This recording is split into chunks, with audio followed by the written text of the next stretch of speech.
La siguiente es una producción de 360podcast.sv. Diana Verónica y Tony, la entrevista se sube todos los días a 360podcast.sv, el primer hub de podcast en El Salvador. O puedes volver a escucharla por Spotify, Apple Podcast, Amazon Music, YouTube Music o TuneIn. Dale clic a la campanita para que recibas la notificación. Este día en el Corre de la Mañana le damos la bienvenida a...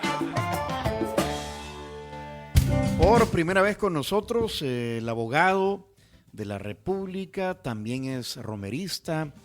Tiene una entrevista de radio en YSUCA los sábados. Un programa de radio, así es. Sí, aquí nos estamos enterando. Actualizando. Por primera vez con nosotros. Sí, es una charla que teníamos pendiente, nos hemos encontrado en varias ocasiones y de repente, ¿cuándo vamos a conversar? Y hoy se hizo. Estamos hablando de Mauricio Maravilla, abogado de la República, con quien queremos tocar bases sobre varios temas que tienen que ver precisamente con el tema jurídico en el país y a nivel también de las relaciones internacionales. Así que bienvenido, Mauricio. ¿Cómo estás? Buen día, muchas gracias, Diana Verónica, Tony, a todo el equipo de producción, a su audiencia. Me da mucho gusto estar con ustedes. Quiero decirles públicamente que admiro muchísimo la trayectoria de ambos. Muchas gracias. Yo comencé haciendo radio. Mi primer trabajo fue como locutor de una radio ya desaparecida, Radio Cadena Mi Gente. Ajá. Estaba en el AM, una radio informativa, noticiosa, muy política. Yo aprendí ahí, conocí mucha gente y ese fue mi primer trabajo, siendo un muchacho de 17 años apenas. Así que... siendo mi primer trabajo en radio, es evidente que ustedes estando en los medios, uno entra en contacto rápidamente con las figuras que están ahí desde hace rato y ustedes están ahí desde hace un tiempo. Yo admiro mucho este programa y a ustedes en particular. Muchas gracias. Eres muy generoso con tus palabras. Muchas gracias. Honrados de que tú lo digas. Mauricio. ¿Saben lo único que lamento? Haber venido un poco tarde para no ver a Roberto y llevarme una jarra también de Macondo, ¿verdad? Sí. Ya te la vamos a pedir. ¿Cómo querés que diga? ¿Solo Mauricio? Mauricio nomás. Te la vamos a pedir. Ha de estar oyendo, Roberto. Seguro va ahí oyendo. Mauricio, ¿cuáles son las claves para entender de A a Z o hasta dónde va el caso de Kilmar Ábrego García?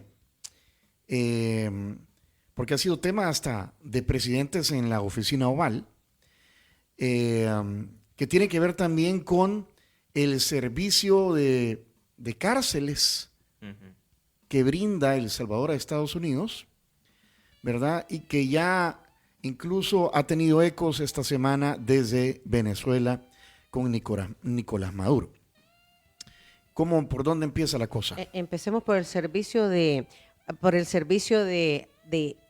servicios carcelarios, ¿verdad? Que así es como lo definen palabras más, para que lo entendamos, El Salvador a los Estados Unidos. ¿Qué sustento legal tiene esto? ¿O comercial? ¿Cómo es que funciona? Sí, muchas preguntas, francamente, ¿eh? Y si lo que se intenta hacer es un recorrido de la A a la Z, revisando todas las connotaciones que esto tiene, creo que se cruzan elementos jurídicos, políticos, geopolíticos incluso. No hay una lectura, digamos, particular del tema, sino que se cruzan varias disciplinas, ¿no? Desde luego que las preguntas jurídicas son muy importantes. Primero, desde el punto de vista constitucional. La Constitución de la República de El Salvador establece que ninguna persona puede ser privada de su derecho a la libertad, a la propiedad y otros derechos si no es oída y vencida en un juicio con arreglo a las leyes, ¿no? Eso es básico para cualquier estudiante de derecho de primer año, pero creo que para cualquier ciudadano, ¿no?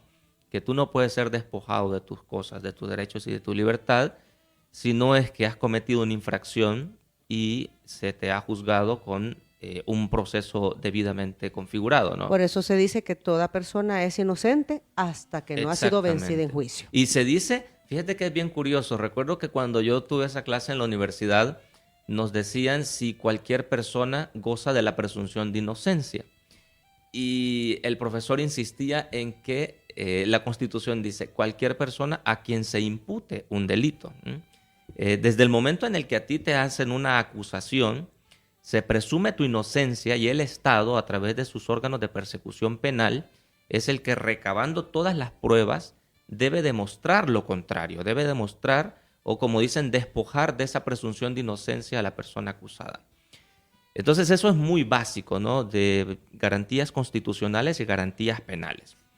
Sin embargo, la dinámica social de El Salvador y los fenómenos de criminalidad han llevado a que el enfoque de la justicia en El Salvador sea un enfoque muy punitivo, sea un enfoque incluso de eficientismo penal en ocasiones, priorizando el encarcelamiento de gente olvidándose de esta presunción de inocencia. Casi lo que ocurre es una presunción de culpabilidad, ¿no? Como si cuando se captura a una persona, esa persona es la encargada de demostrar su inocencia. Y eso no debe ser así. Eso en materia jurídica no es así. Pero nuestro sistema de justicia a veces ha funcionado. Se ha convertido en eso. Sí, a veces ha funcionado así. Digo, eso es como para sentar la base, ¿no? De que toda persona se presume inocente mientras no se demuestre lo contrario.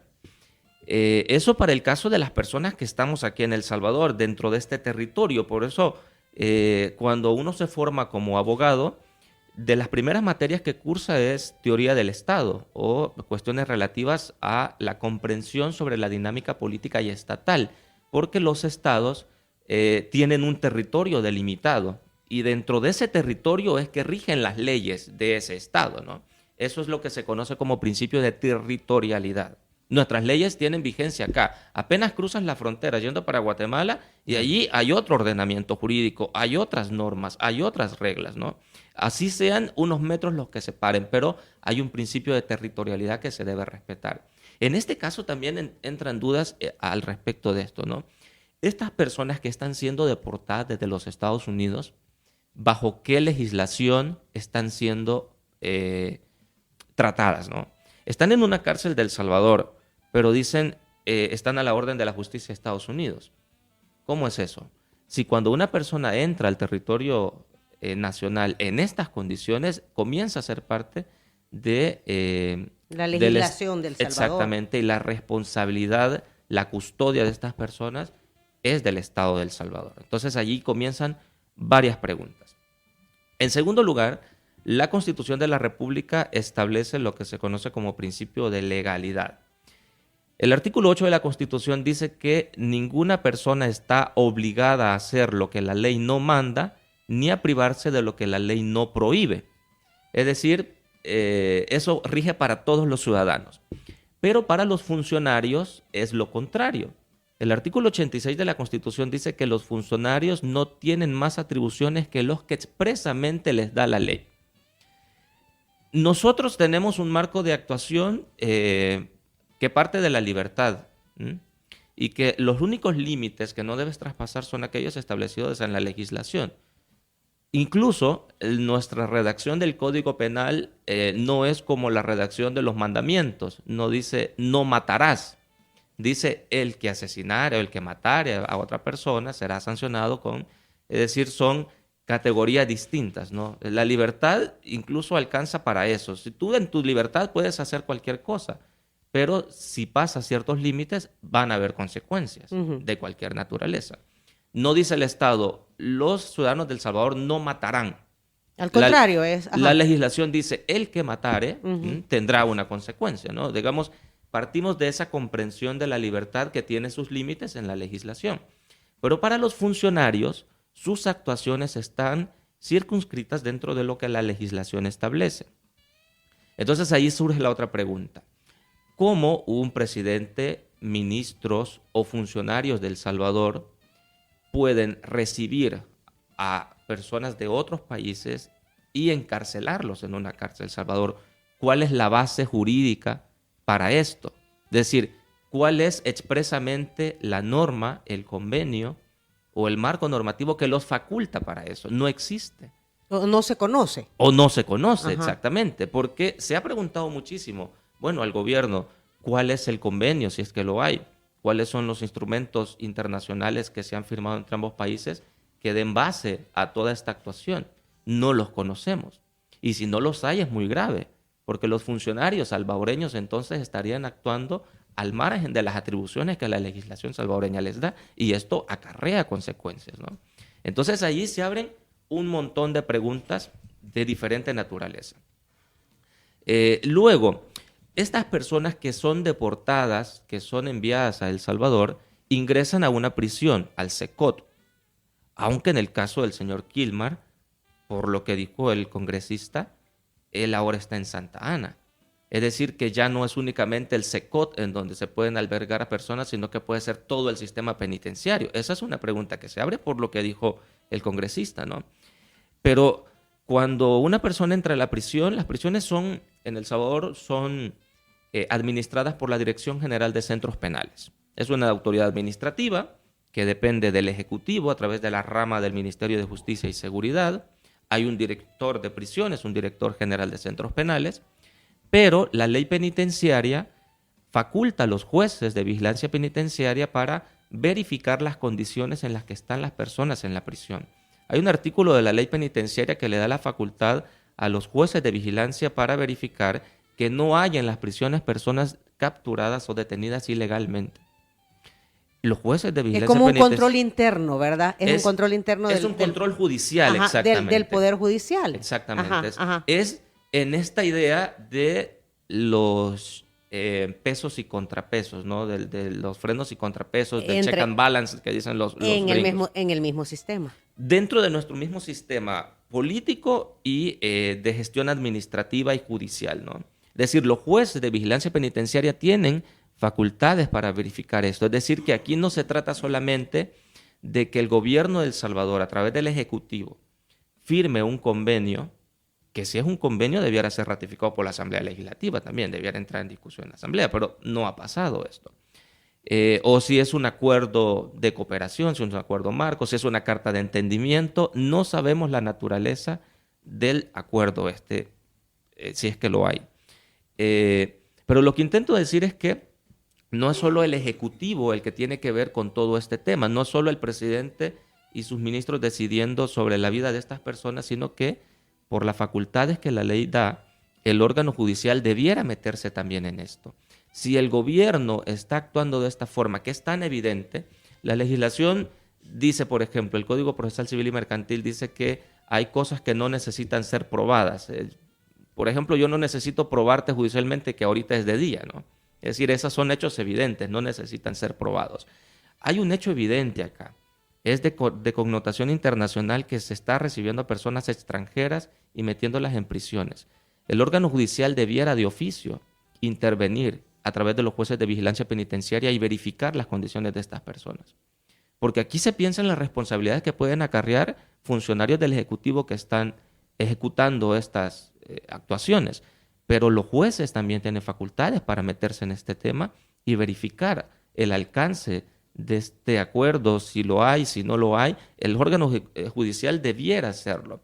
Lamentablemente estamos en una dinámica institucional muy poco independiente.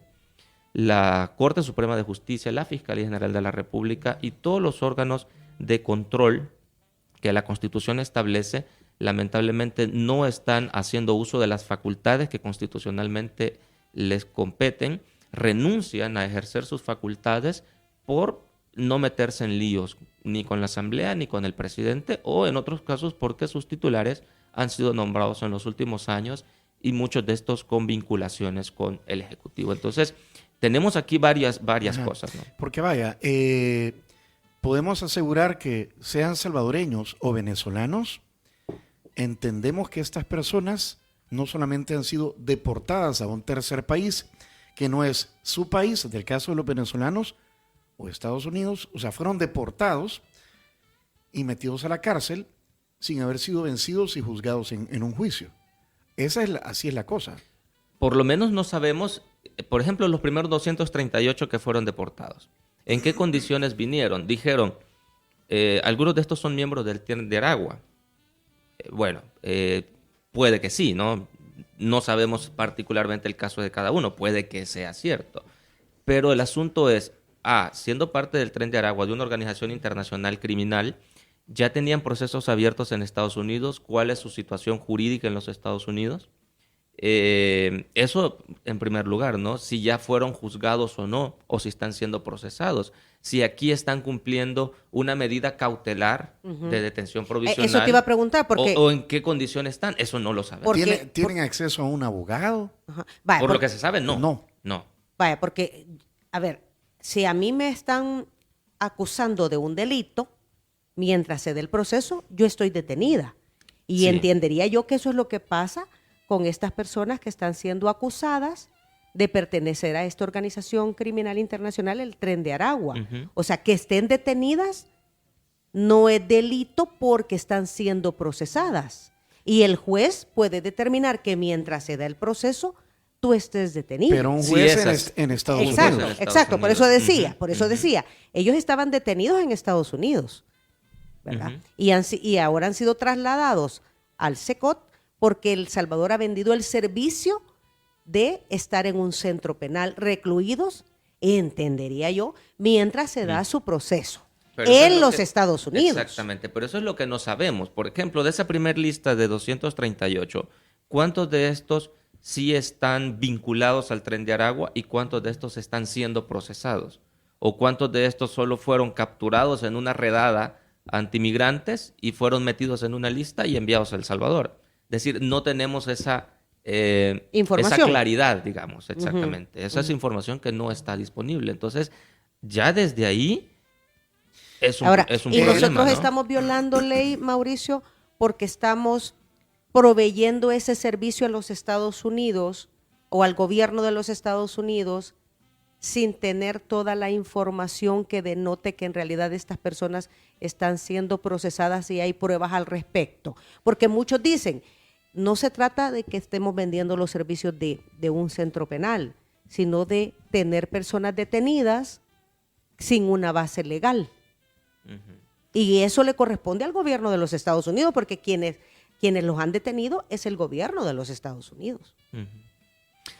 Sí, es una pregunta muy interesante. Primero porque no sabemos la naturaleza del acuerdo. Si es un convenio internacional, debiera respetar principios básicos de dignidad humana, de protección internacional de los derechos humanos, nuestra constitución y nuestra legislación. Es decir, cuando un Estado firma o suscribe un convenio o un acuerdo con otro país, debe entenderse que ese acuerdo no contradice nuestras normas constitucionales y nuestras normas de legislación secundaria. Pero como no sabemos el acuerdo, no sabemos si hay contradicción en todo esto.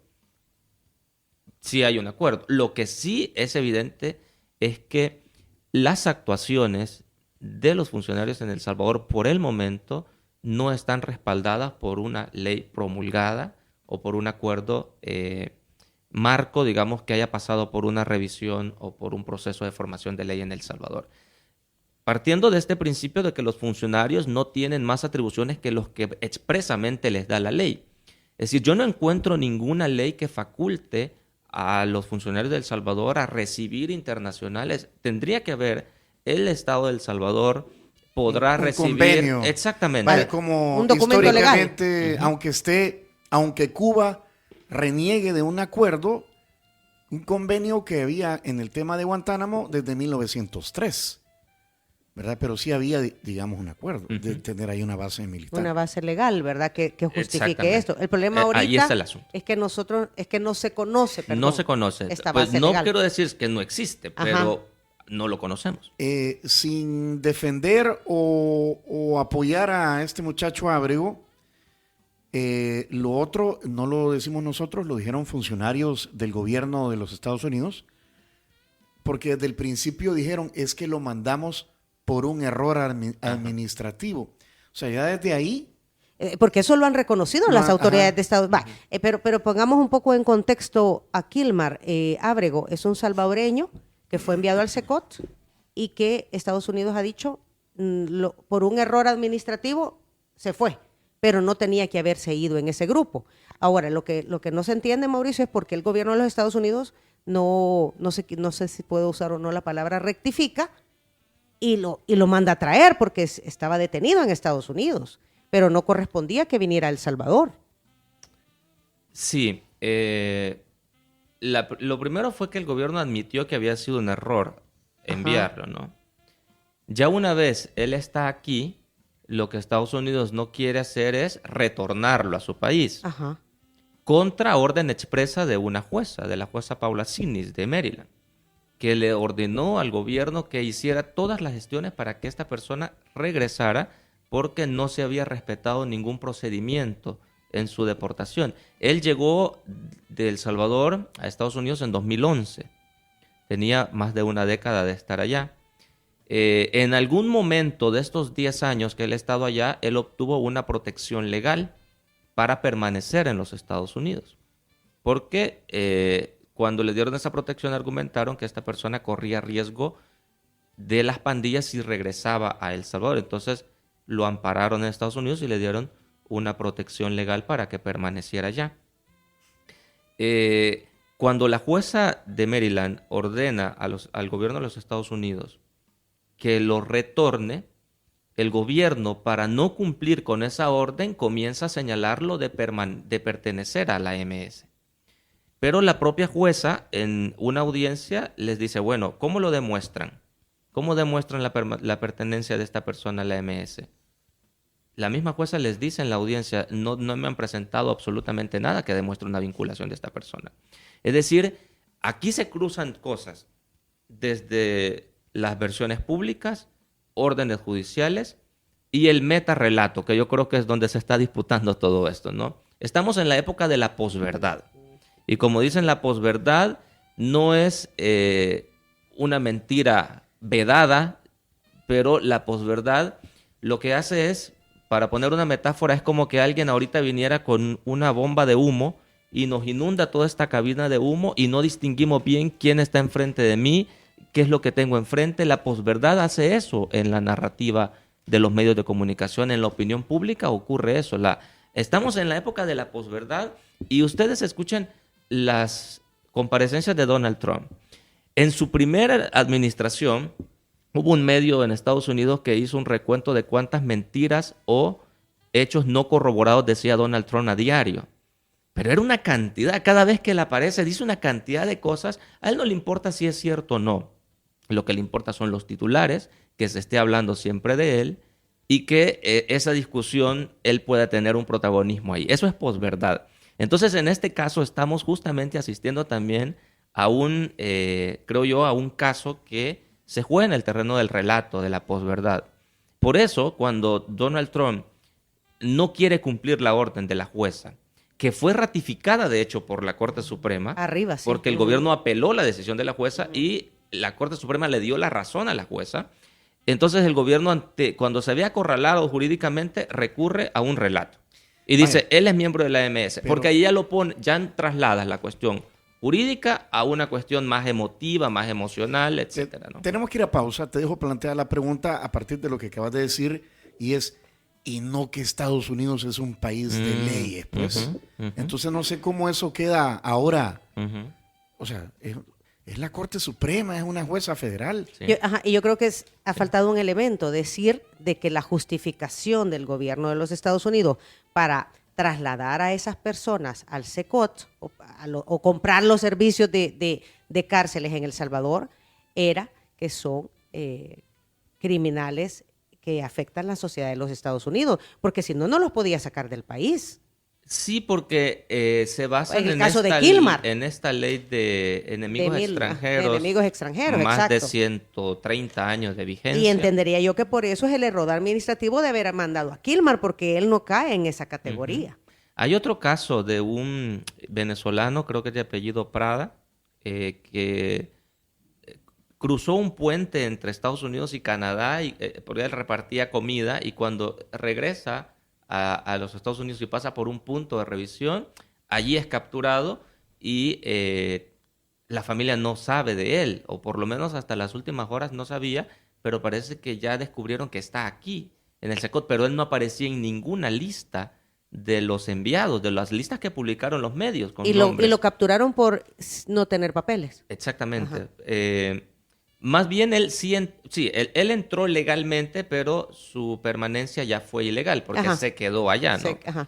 Pero lo que quiero decir con esto es que nosotros estamos discutiendo ya estos casos de las listas que se supieron, ¿no? De esas condiciones, pero parece que en todo lo que estamos discutiendo acá, el gobierno sigue mandando gente. Ujú. Parece Sí, han habido otros envíos. Exactamente. De hecho, el ministro de Justicia lo subió Ujú. cuando vinieron otros aviones. Hay Ajá. otros, entonces a día de hoy no sabemos cuántas personas se han recibido. Es decir, todas estas cosas están ahí en el aire, son preguntas, pero hay que hacer la pausa. Pero Bueno, hay que vender, como Hay dicen, que entregarle El su Cherito obsequio, Café. una cortesía que te envía Cherito Café, que es el café oficial de Diana Verónica y Tony, es lo que se ha estado tomando. Aquí te mandan, viene desde La Palma y el túnel, es un Pacas semilavado para nuestro invitado, el abogado Mauricio Maravilla. Puede Muy usted bien, muchas también gracias. tener Cherito Café, contactarlo directamente a sus redes sociales, @cheritocafé.sb. Lo puede comprar en Bolengo Plaza, en el Boulevard del Hipódromo en San Benito. En las tiendas Tengo, que están en varios centros comerciales, o en la tienda El Suc, que está en el lobby del Hotel Tropico Inn en San Miguel. También ya están aquí los desayunos, compañero. Puedes descubrir la pizza La Da Vinci en cualquiera de los restaurantes San Martín. Te sorprenderá con pepperoni, tocino dorado y cebolla caramelizada. ¡Qué hambre! Inspirada en la creatividad hecha para deleitar. Pídela a domicilio al 2215-1515 o visita los restaurantes San Martín. Y disfruta de los 7 días de las mejores pizzas. Las pizzas a Ya llegaron $6.95. las pips. Pizzas. Se incluye una pizza personal y una Pepsi Cero. Promoción disponible hasta el 28 de Abril, sí, todavía hay Hasta el chance. lunes, hasta el lunes. Hasta el lunes es esta promoción en San Martín. Y gracias a Línea Rosa.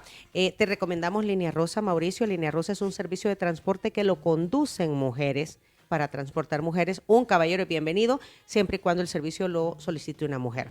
¿Por qué Línea Rosa? Porque te da confianza, tranquilidad, seguridad. Son 24/7. Nosotros, cuando salimos fuera de San Salvador, nos trasladamos en Línea Rosa. Las pueden contactar en WhatsApp 6200-4491 o a través de Línea Rosa App. Seguimos conversando con el abogado Mauricio Maravilla luego de la pausa. 8:38.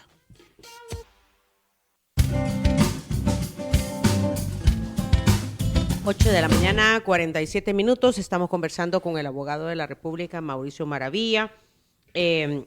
Estábamos pendientes con el tema de Kilmar.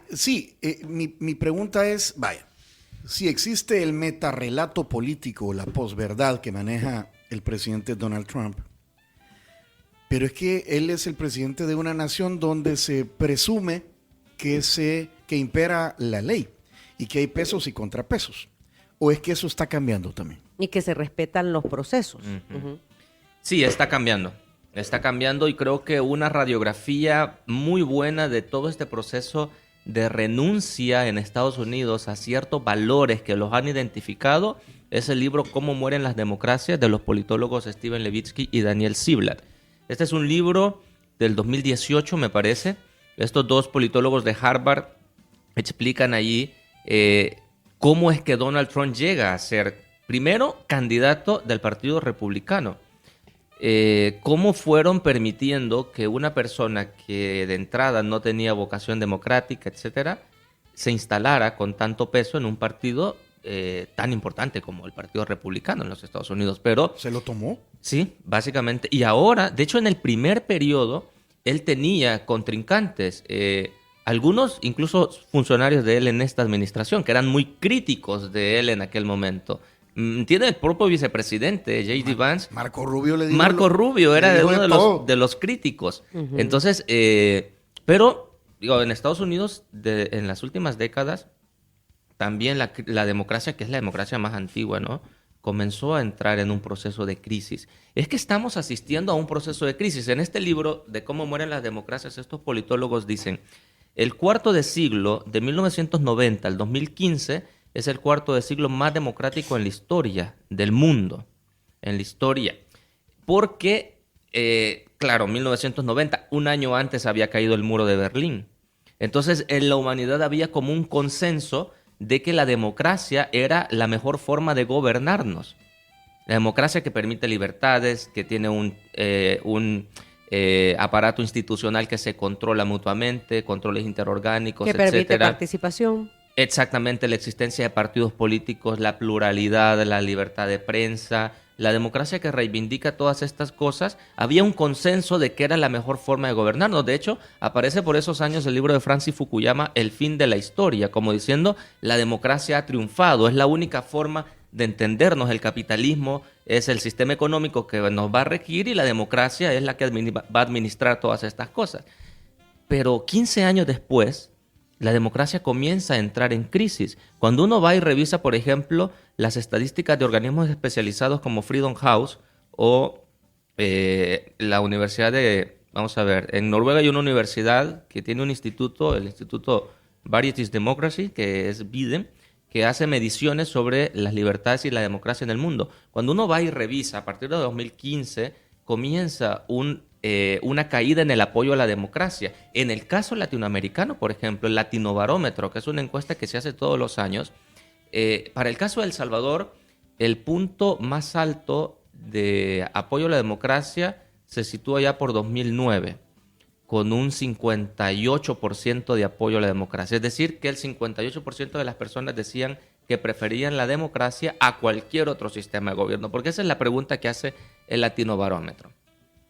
Del 2009 en adelante en El Salvador, cuando uno revisa esas estadísticas, el apoyo a la democracia comienza a caer a 2018 en un 28%, 30 puntos menos que hace 9 años. ¿Qué pasó?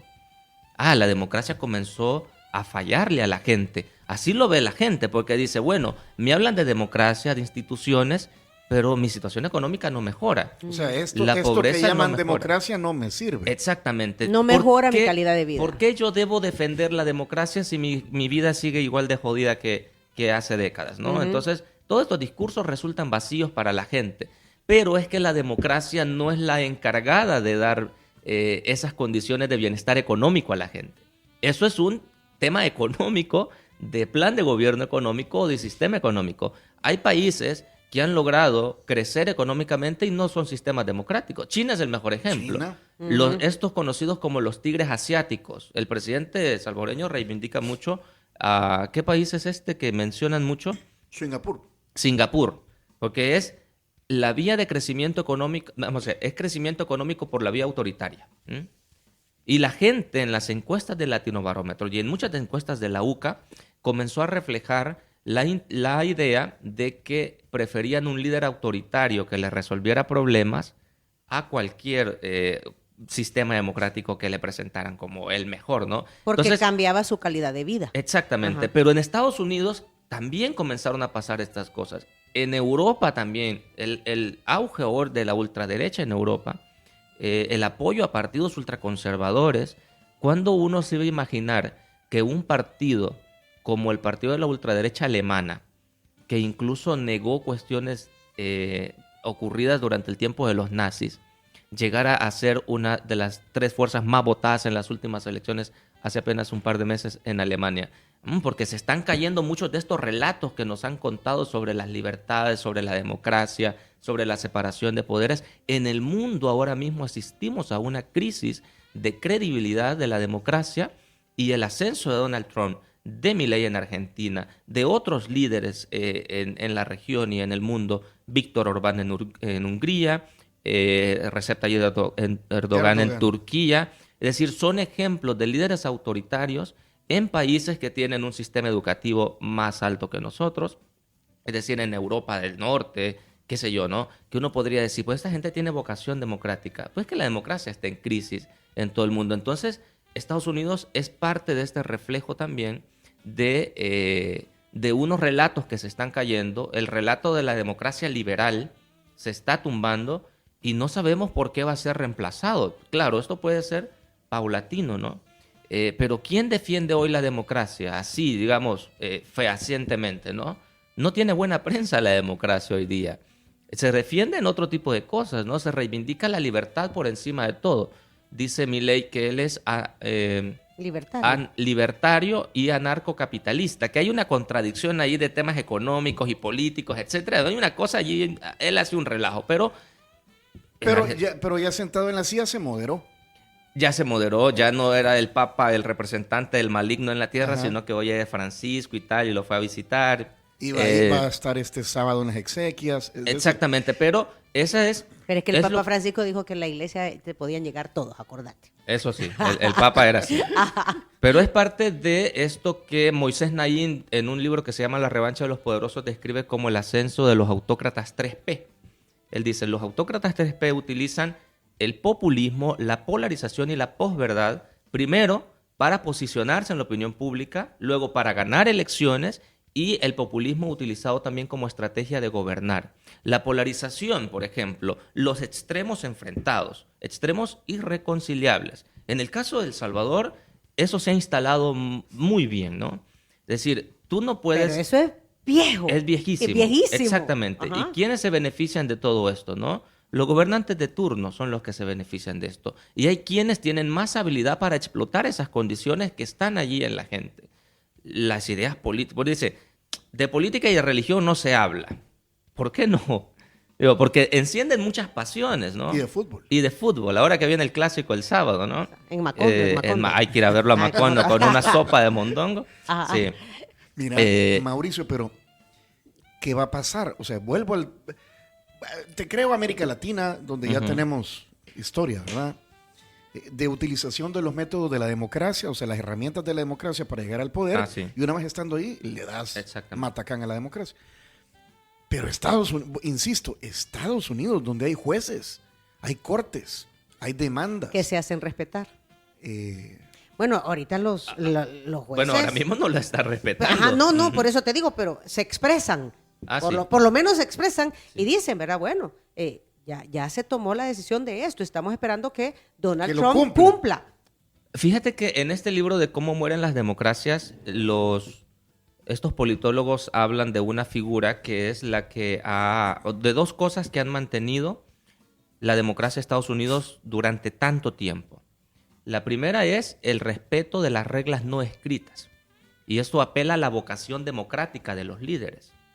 Tú entiendes que no porque una ley te faculte hacer ciertas cosas, tú las puedes hacer si esto va a traer consecuencias políticas perjudiciales para el Estado mismo, ¿no? Es decir, esas reglas no escritas de respeto del contrincante, de entender al otro, del otro partido como un contrincante legítimo por el poder, con quien puede ser un interlocutor, esas reglas se han desbaratado.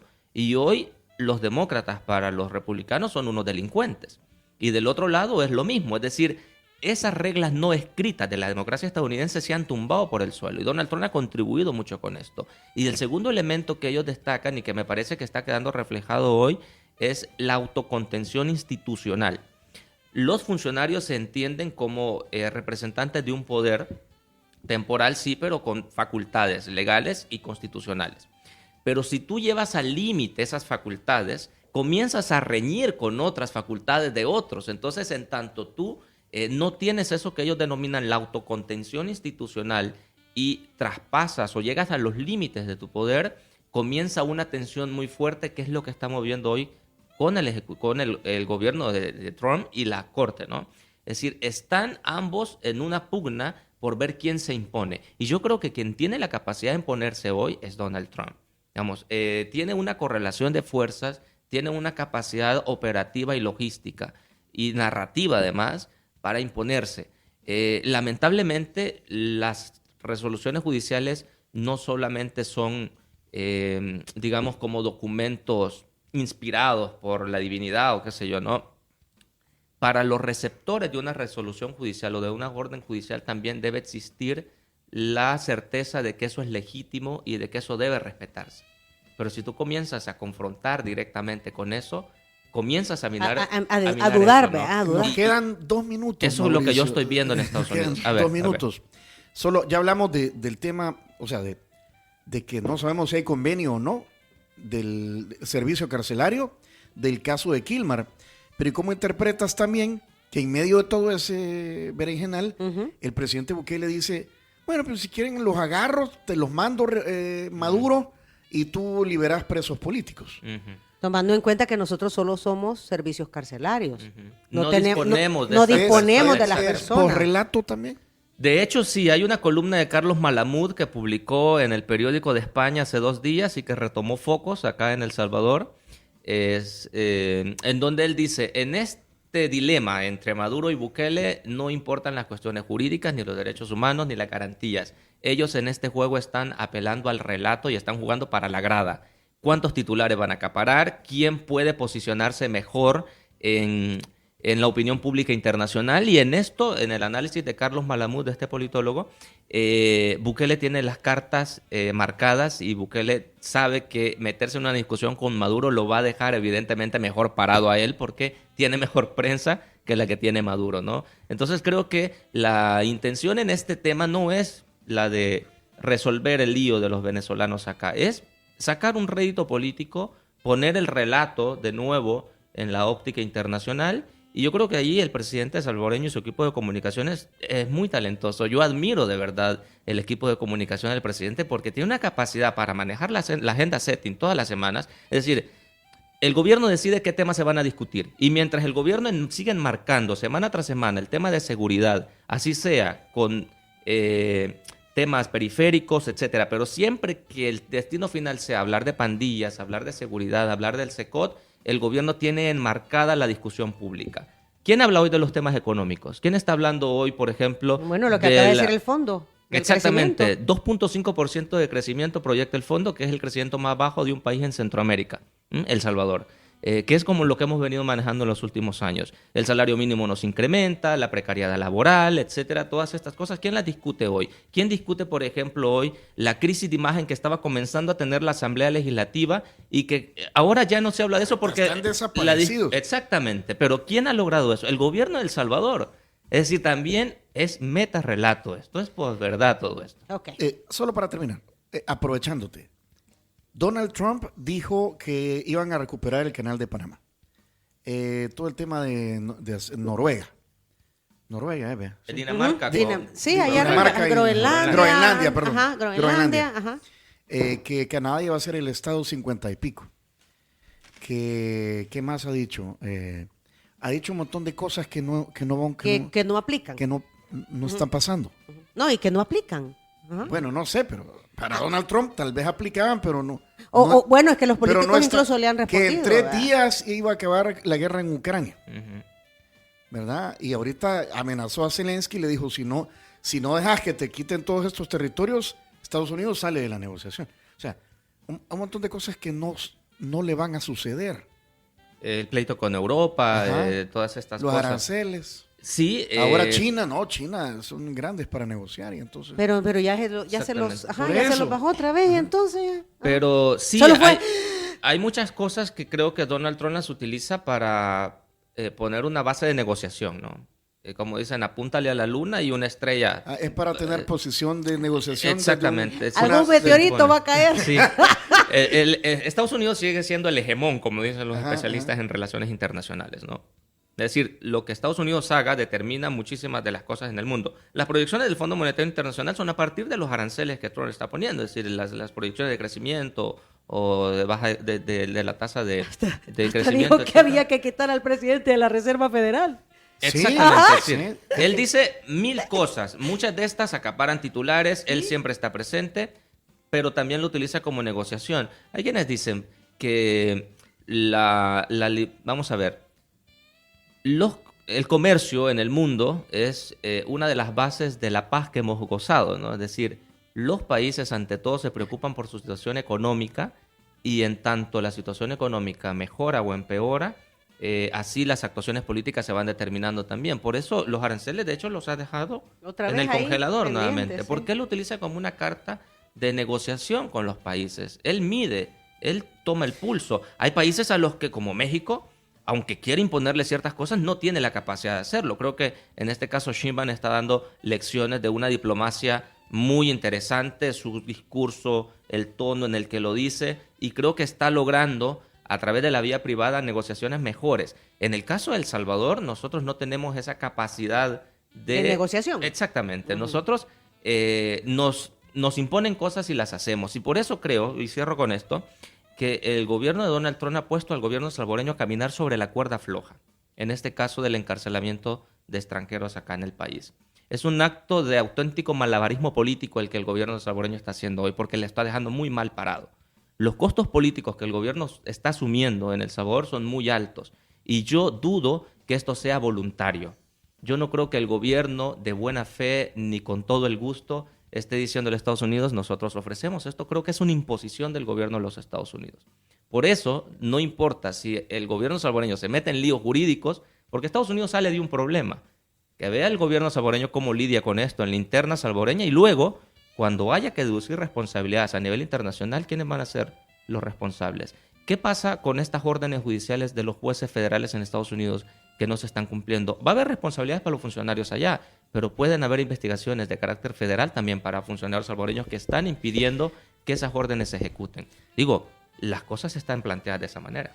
Mauricio, gracias por venir. De verdad que nos da mucho gusto hacerle las preguntas a gente que sabe, ¿verdad? Pues sí, o sea, y desde el tema jurídico. Andaba ayer un meme que decía, ya me cansé de ser experto en aranceles, ahora seré experto en el Vaticano. En el cónclave.